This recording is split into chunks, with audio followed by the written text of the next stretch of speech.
자, input 태그를 살펴보도록 하겠습니다. 뒤에 슬래시가 있는 거 보니까 빈 태그인 것 같습니다. 자, input은요, 사용자에게 입력받을 데이터 양식을 설정한다라고 되어 있습니다. 자, 이게 무슨 의미냐? 자, 우리가 예를 들어 로그인을 한다라고 가정을 해봅시다. 그럼 우리는 사용자는 사용자의 아이디를 입력하고 사용자가 접근할 패스워드를 입력하겠죠. 그래서 아이디, 패스워드를 입력해야 되는데, 자, 이게 브라우저 입장에서 봤을 때는 입력하는 건 사용자고 브라우저는 그 사용자가 입력한 내용을 입력을 받는 거잖아요. 그래서 input이라는 태그가 실질적으로 사용되는 거는 그 해당 페이지, 브라우저이고, 그래서 input 태그 입장에서는 사용자에게 데이터를 받을 때, 그러니까 또 다르게 설명하면 사용자가 데이터를 입력할 수 있는 부분을 만드는 거다. 이렇게 이제 이해를 하시면 되겠습니다. 자, 근데 이 input이라는 태그는요, 속성이 상당히 많습니다. 그래서 처음에 보시는 속성은 타입이라는 속성이 일단 당장 보이고요.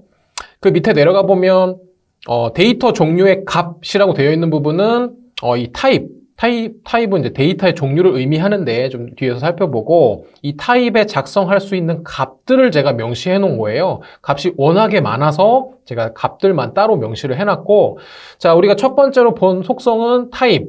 요건 값입니다. 속성이 아니에요. 자, 넘어가서 자, 제출에 관련된 속성들도 있습니다. 첫 번째로는 source, alt, with, height, accept, form, 무지 많죠? 자, 이런 어떤 속성들이 쭉 있다. 자, 그리고 기타 이제 제출과 관련이 조금 덜 있는 기타 이제 속성들을 보시면, 자, auto complete, auto focus, 뭐 checked, disabled, list, max 또 무지 많습니다. 자, 밑으로 쭉 내려가 볼게요. 끝이 없네요. 자, 여기까지가 끝이네요.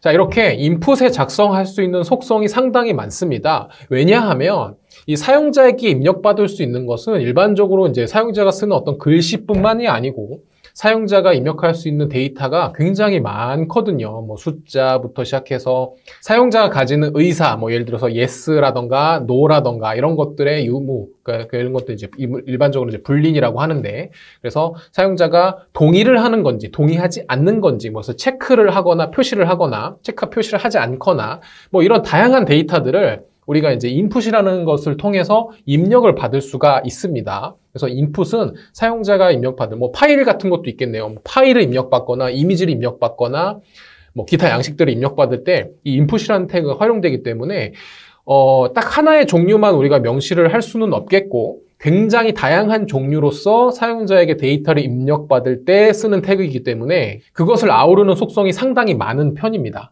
자, 그래서 조금 어렵게 느껴지실 수도 있겠지만 제가 어느 정도 필터링을 해드릴 거고요. 또 중요하게 사용되는 부분, 조금 중요도가 떨어지는 부분, 활용도가 떨어지는 부분들은 조금 걸러드리도록 하겠습니다. 자, input이라는 태그에서 첫 번째로 살펴보실 속성은요, 바로 타입이라는 속성입니다. 자, 만약에 여러분들이 input이라는 태그를 이제 작성을 하려고 해요. 자, 그런데 이렇게 마무리를 지었다라고 생각을 해봅시다. 자, 그러면 사용자에게 이 부분에서 데이터를 입력을 받을 거예요. 이 태그가 작성되어 있는 부분에서. 근데 사용자에게 어떠한 데이터를 입력받을지를 우리가 명시를 안 했습니다. 뭐 파일을 받을 건지, 일반적인 텍스트를 받을 건지, 숫자를 받을 건지 이런 것들을 명시를 안 해놨죠. 자, 그러면 이제 사실상 아무런 의미가 없겠죠. 자, 그래서 우리는 기본적으로 인풋을 작성했다면 이 인풋이 어떤 종류의 데이터를 사용자에게 입력받을 것인지에 대한 그 종류라는 것을 입력을 해야 됩니다. 그래서 이렇게 쓰시면 안 되고 기본적으로 인풋은 타입이 무엇이다 라고 명시를 하시면 됩니다. 그러면 이 자리에서 어떤 데이터, 이 타입에 있는 어떠한 데이터를 입력받겠다라는 것을 선언을 하는 것이 됩니다. 자, 그래서 이 타입이라는 속성은 의미가 입력받을 데이터의 종류이고요. 값은 제가 워낙 많기 때문에 요 바로 밑에 데이터 종류의 값, values 부분에서 정리를 해놨습니다.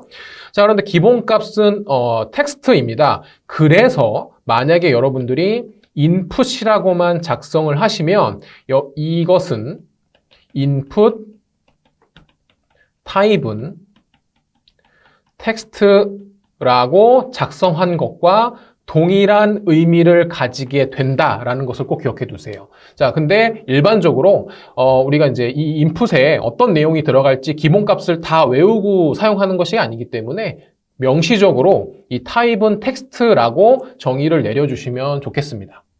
자, VS 코드로 오셔서요. input type text라고 작성을 해보세요. 자, 그랬을 때 저는 여기다가 슬래시를 붙일 수 있는 빈 태그이지만 이번에는 슬래시를 한번 붙여보지 않겠습니다. 자, 그리고 나서 브라우저에서 열겠습니다. 그래서 오픈 위드 라이브 서버를 클릭하시면 자, 이렇게 input이라는 부분이 생성이 됐고 우리는 이 부분을 클릭해서 특정한 텍스트들을 입력할 수가 있겠습니다. 뭐 숫자도 입력할 수가 있겠고요. 단순하게 그냥 텍스트를 입력받는 부분이 되겠죠.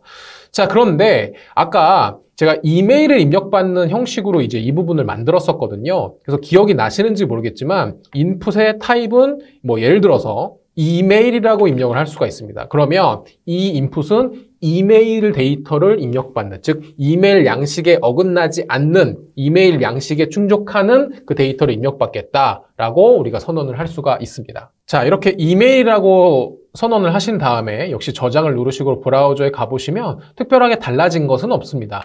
똑같이 텍스트를 입력받는데 그 텍스트가 이메일 양식에 맞아야 한다는 것이죠.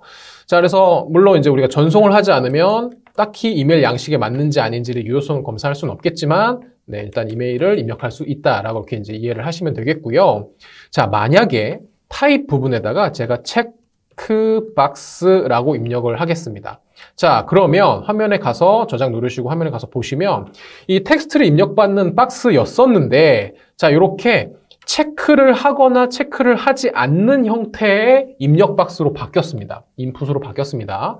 자, 이건 이제 우리가 체크박스라고 얘기를 할 수 있겠고요. 우리는 이 체크박스를 통해서 사용자가 어떤 특정한 부분을 선택을 했는지에 대한 의사 여부를 우리가 입력을 받을 수가 있는 것이죠. 체크를 했다라고 하면 예를 들어서 뭐 동의를 받았다라고 한다거나 동의를 하지 않겠다라고 선언을 사용자의 의사를 우리가 이 부분에서 입력을 받을 수가 있겠다는 겁니다.